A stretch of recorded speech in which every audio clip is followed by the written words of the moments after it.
open your Bible.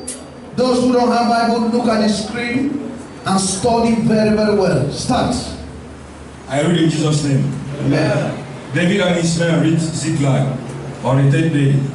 Now the Amalekites had already been Negev and Ziklag. They had attacked Ziklag and burned it, and then taking captive the women and all who were in it, both young and old.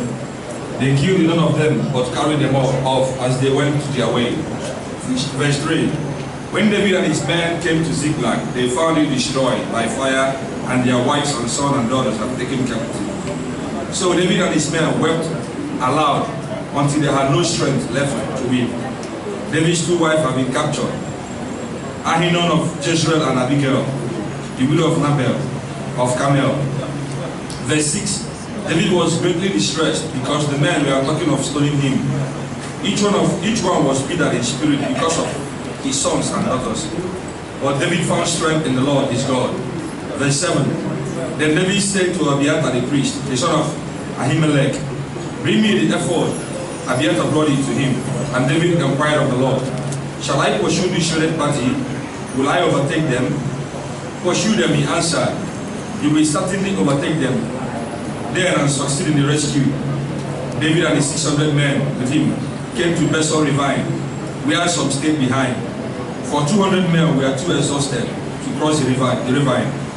But David and 400 men continued the pursuit. They found an Egyptian in the field and brought him to David.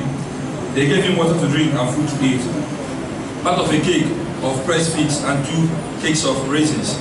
He ate and revived, for he had not eaten any food or drunk any water for 3 days and 3 nights. David asked him, to whom do you belong and where do you come from? He said, I am an Egyptian, the slave of Ahimelech, the slave of Amalekite.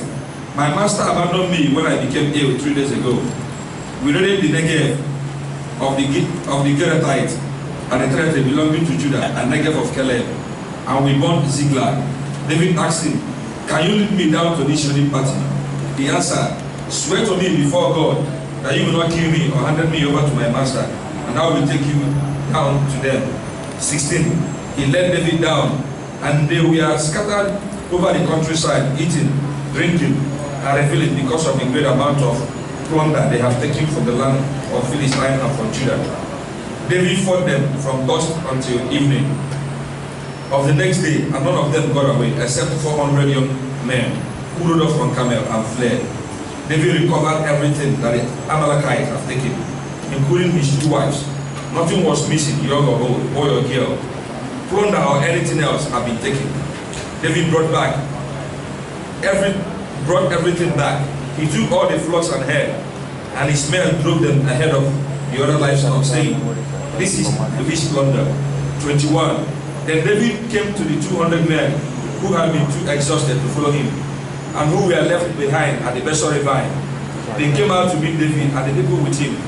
As David and his men approached, he greeted them. But all the evil men and troublemakers among David's followers said, because they did not go out with us, we will not share with them the plunder we recovered.